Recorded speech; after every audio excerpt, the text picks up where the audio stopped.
Assalamualaikum warahmatullahi wabarakatuh. Salam sejahtera bagi semuanya. Welcome back to my channel TPMDes. Selamat datang kembali pada channel TPMDes.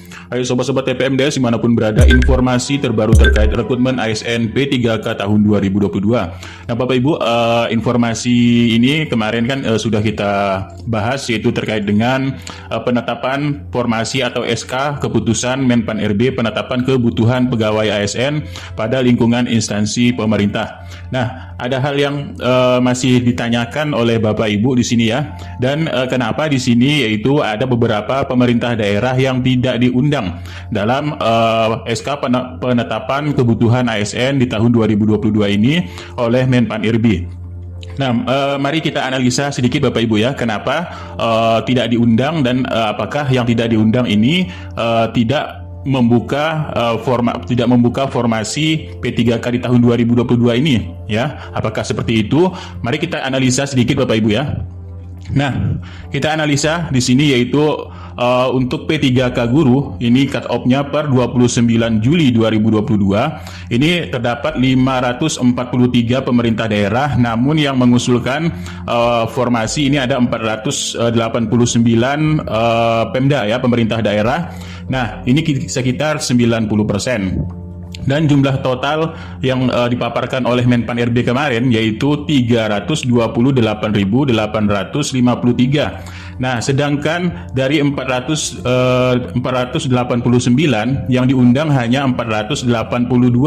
Berarti ada sekitar yaitu 7 pemerintah daerah yang tidak diundang di sini. Jika dia melihat dari 489, tapi di sini sebenarnya ini 543 Pemda ya seluruhnya. Nah, jadi bagaimana sih pemerintah daerah ini yang tidak diundang? Mari kita analisa sebentar.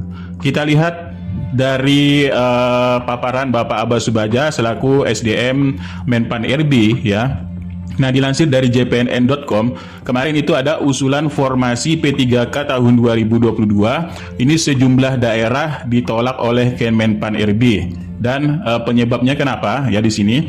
Nah, penyebabnya di sini Bapak Abbas Subadja ya mengatakan Bapak Abbas Subadja mengatakan karena terlambat mengusulkan formasi ini Bapak Ibu ya. Nah, sertanya seperti itu.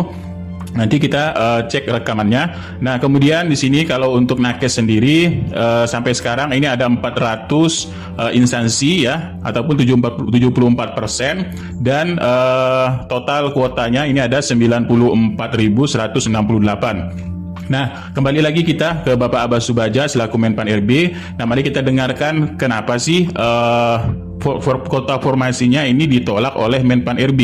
Nah, begini tanggapan dari Bapak Abbas Subadja selaku dari Deputi SDM Aparatur dari Kemenpan RB. Dua itu tadi hanya guru ya, tenaga kesehatan dan sebagainya. Ya. Kemarin itu Bapak Ibu sekalian, mudah-mudahan Pak Hasim Jawa Timur ini selesai semua. Saya itu kemarin ada satu kabupaten kota di Sumatera datang ke tempat saya karena sudah kami telepon ya, sudah kita suratin, ayah mau ngusilin guru apa enggak? Kami enggak dan sebagainya. Sekarang ini didemo oleh ribuan guru. Sekarang minta ke kami untuk dibukakan formasinya. Saya nggak buka ya. Karena untuk guru dan tenaga kesehatan ini logika formasi kita terbalik Pak. Jadi kami yang nawarin, ayo masukin gitu ya. Ada satu kabupaten kota gitu ya, beberapa ternyata dia itu nggak masukin, padahal kami teleponin gitu. Rupanya dia nggak masukin juga sampai terakhir. Rupanya setelah di demo panik tuh bupati wali kotanya ya, tetap kami tolak, nggak bisa ya. Karena kenapa? Kami harus mempertimbangkan kabupaten kota yang sudah disiplin melaksanakan regulasi-regulasi kita. Nah, jadi artinya nanti kalau ada yang demo itu ada yang belum masuk, nanti memang kita akan kembalikan ke pemerintah daerah masing-masing. Karena memang ini betul-betul kita buka gitu ya, kita buka. Ini pun belum terpenuhi semua tuh Pak Hasim.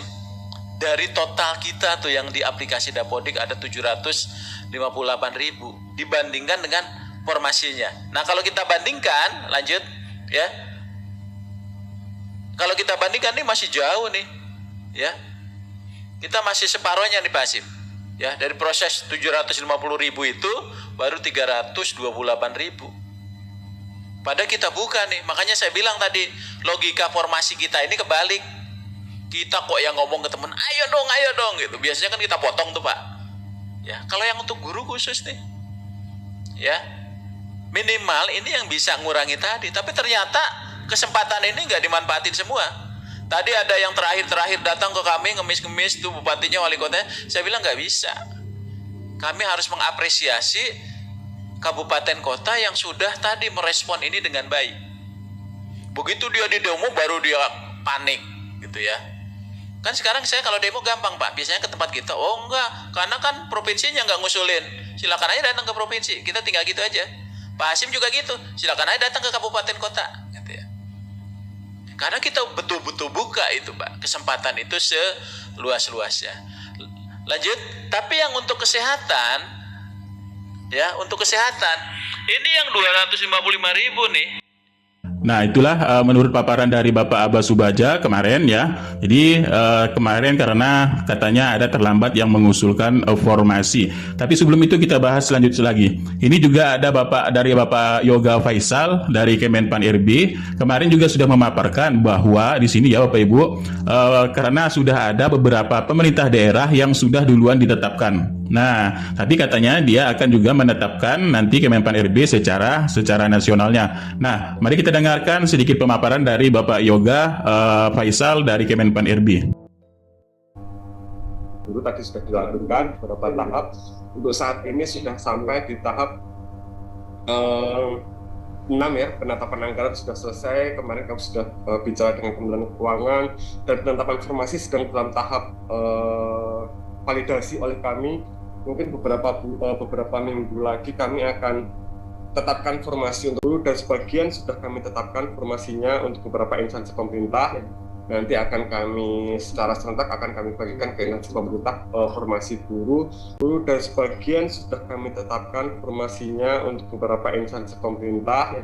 Nanti akan kami secara serentak akan kami bagikan ke instansi pemerintah formasi guru, yang mana itu gabung ya dengan tenaga kesehatan, tenaga teknis lainnya yang sudah Bapak Ibu usulkan kemarin. Nanti akan kami tetapkan. Pelaksanaan seleksinya nanti ada di proses tahap terakhir. Untuk pemetaan tenaga guru sendiri kami menggunakan peta kebutuhan yang terpotret dari Dapodik, data pokok pendidikan Kementerian Dikbudristek Bapak Ibu. Untuk tenaga saat ini kami masih dalam tahap perencanaan. Pengumuman lowongan mungkin akan kami lakukan mungkin dalam waktu tidak sampai 1 bulan ke depan. Itu akan kami keluarkan informasinya dan kami berikan kepada instansi pemerintah. Saat ini masih kami lakukan validasi untuk usulan yang disampaikan instansi pemerintah melalui BKD ke APKD kami, dan nanti dalam segera mungkin akan kami berikan kepada instansi pemerintah bersangkutan supaya bisa mengumumkan lowongan ketersediaan P3K atau mungkin seleksi P3K di lingkungan masing-masing. Seleksinya masih sama, P3K sampai dengan manajemen. Nah, itulah tadi dari Bapak Faisal ya, karena tadi katanya di sini ada sudah yang ditetapkan. Namun yang membuat resah para honorer di sini Bapak Ibu ya, di sini ada dihubungi dari Pak Haris, ini rakor dari provinsinya, dari BKD-nya ya, pemerintah daerahnya mengatakan bahwa di sini kita contohkan yaitu Provinsi Papua. Dia mengatakan Provinsi Papua ini tidak ada usulan P3K tahun 2022 melalui e-formasi. Jadi tidak diundang. Nah, ya, jadi inilah yang menjadi bagaimana sih para honorer ini kebingungan mendengar informasi tersebut.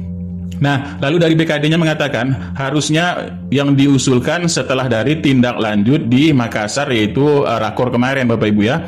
Nah, kemudian Provinsi Papua tidak ada usulan, ini tadi sudah ya. Jadi harusnya Makassar, katanya harusnya ini ditindaklanjuti setelah ada di rakor Makassar. Nah, kemudian sudah diberitahu oleh honorer ini ya, sepertinya sudah diusulkan Pak, dan formasi sebelum rakor tercatat yaitu 1574 formasi. Formasi itu tersisa dari tahun 2021.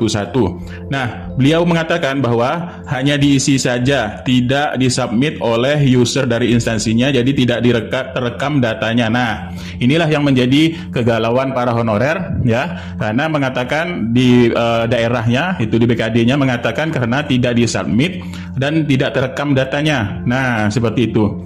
Lalu bagaimanakah, apakah benar informasi ini? Nah, kalau kita melihat dari sini Bapak Ibu ya. Nah, dari sini yaitu kalau kita ambil contoh saja, ini ada yang mengatakan bahwa ada 4 kabupaten yang tidak diundang, ini daerah Lampung, yaitu daerah Tulang Bawang, kemudian Tulang Bawang Barat, Lampung Timur, kemudian Lampung Utara. Nah, kalau kita lihat di daerah Lampung di sini ya, mulai dari 130, 131, ini Lampung, Provinsi Lampung, Lampung Selatan, kemudian pemerintah Kabupaten Lampung Tengah, dan Lampung Barat yang diundang di sini Bapak Ibu. Nah, kalau begitu, menurut keterangan dari Kemendikbudristek Bapak Andika ya, di sini kan yang banyak yang tidak diundang ya untuk dalam rakor tersebut, tapi Bapak Andika mengatakan ya bahwa yang tidak menambah formasi ini malahan Kabupaten Lampung Selatan ya. Nah, Lampung Selatan yang tidak menambah formasi menurut dari beliau.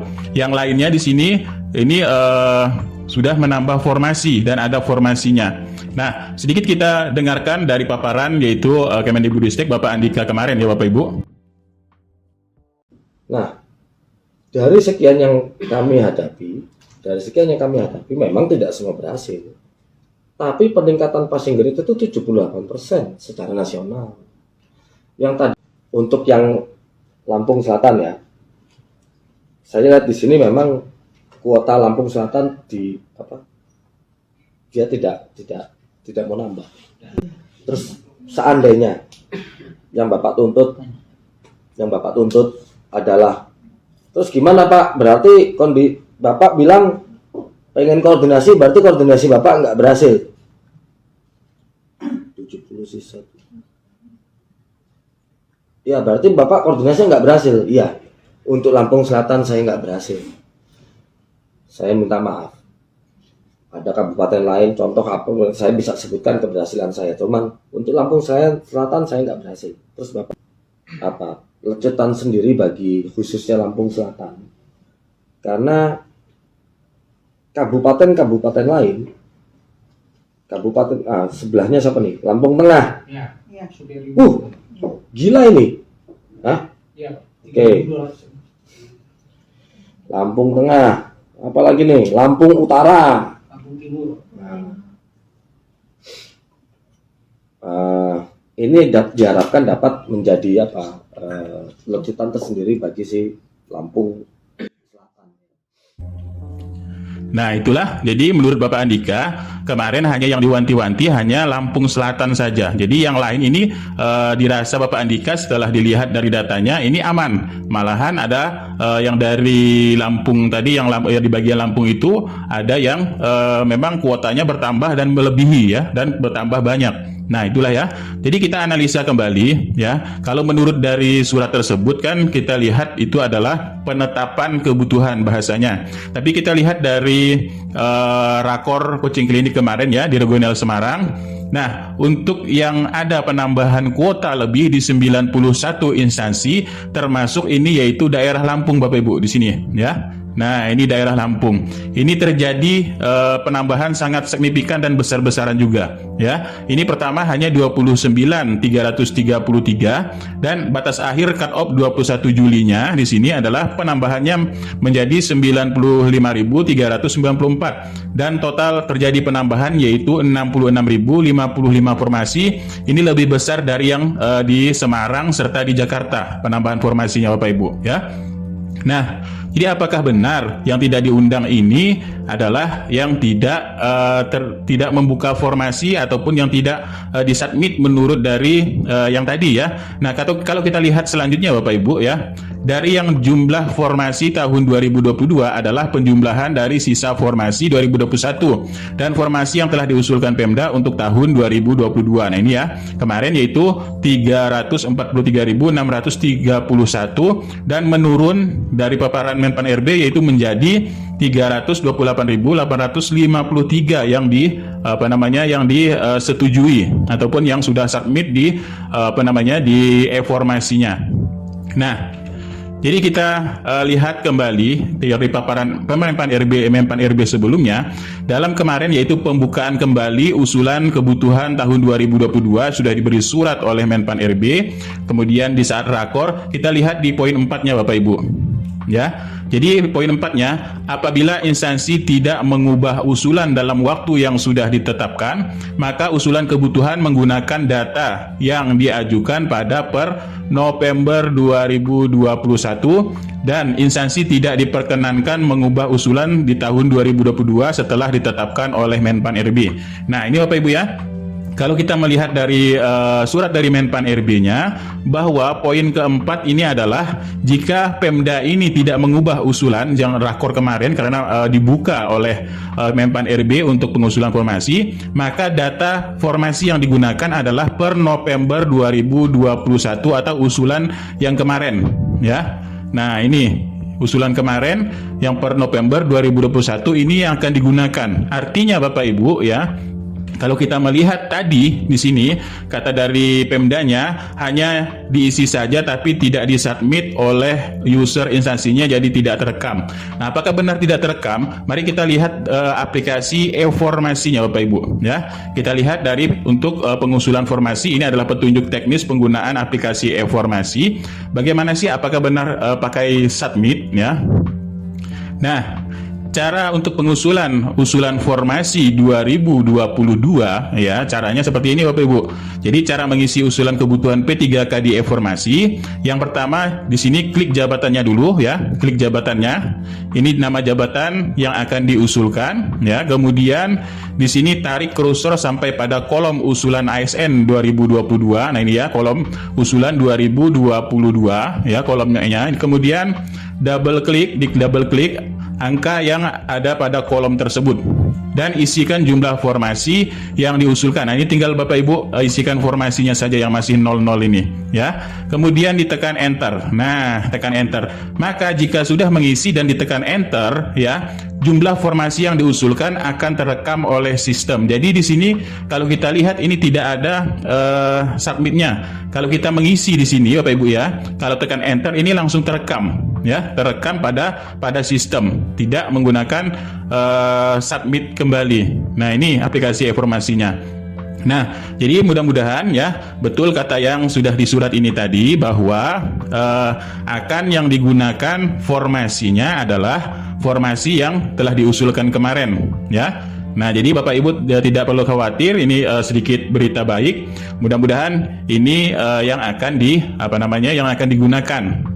Nah, itu mungkin ya untuk sedikit sistem aplikasinya. Tapi mudah-mudahan yang sudah mengusulkan formasi, kemudiannya ada formasinya kemarin sisa di tahun 2021, itu bisa digunakan kembali di tahun 2022 ya. Tergantung lagi nanti Pemdanya mau menerima formasi tersebut ataupun menunda dulu untuk rekrutmen 2022.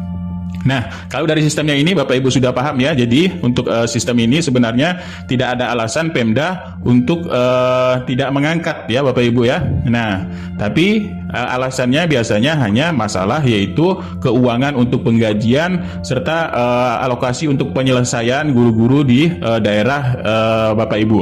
Nah, kemudian Bapak Ibu di sini ada informasi gembira datang dari Prof Nunuk Suryani Bapak Ibu ya. Nah, ini dilansir dari IG resmi Prof Nunuk Suryani mengatakan bahwa yaitu sambil menunggu juknis seleksi P3K guru yang sebentar lagi terbit, yuk cari tahu tentang RUU Sidiknas ya. Ini sudah kami live-kan untuk RUU Sidiknas oleh Mas Menteri yang sudah dipaparkan bagi guru ASN ini akan bertambah yaitu penghasilannya yang sudah diangkat. Jadi tidak ada lagi nanti sistem TPG ya, tapi dia dialokasikan semuanya ke guru ASN. Nah, jadi berita baiknya Bapak Ibu di sini, berita gembiranya, juknisnya sebentar lagi akan diterbitkan ya. Jadi nanti mungkin ada dipaparkan oleh Prof Nunuk Suryani ketika nanti saat rakor SK pemenuhan kebutuhan ASN di tahun 2022 ini ya. Kita nantikan saja, mudah-mudahan ini cepat rilis dan bagaimana kita sudah tahu melihat skema yang sudah ditetapkan oleh Kemendikbudristek di dalam juknis tersebut. Nah ini Bapak Ibu ya, tanggal 13 mudah-mudahan nanti ada live streamingnya, akan kami livekan untuk bagaimana kita menyimak dari paparan SK penetapan kebutuhan pegawai ASN di lingkungan instansi pemerintah. Nah inilah sedikit informasi, mudah-mudahan informasi ini sedikit bermanfaat ya. Jadi sistemnya kalau memang Pemdanya ini yaitu melaksanakan ya, otomatis dari sistemnya ini tidak ada lagi alasan alasan yang tidak disubmit tadi ya, tidak ada alasan seperti itu. Akan tetapi ini kemungkinan yaitu Pemdanya tidak melaksanakan, bisa jadi ya tidak melaksanakan, ataupun menurut dari Bapak Yoga tadi ini sebelumnya sudah ditetapkan terlebih dahulu, jadi tidak lagi ikut ya, ataupun juga bisa ikut melalui Zoom meeting atau tidak secara tatap muka dan lain sebagainya. Kemungkinan ya, banyak kemungkinan yang masih bisa kita analisa. Tapi itulah ya, setelah kita lihat analisanya, artinya kalau masalah kuota kemarin itu masih bisa digunakan untuk di tahun 2022 ini. Nah itulah sedikit informasi, mudah-mudahan bermanfaat. Kurang lebihnya mohon maaf. Billahi taufiq wal hidayah. Assalamualaikum warahmatullahi wabarakatuh dan salam sejahtera bagi semuanya sobat-sobat TPMDS dimanapun.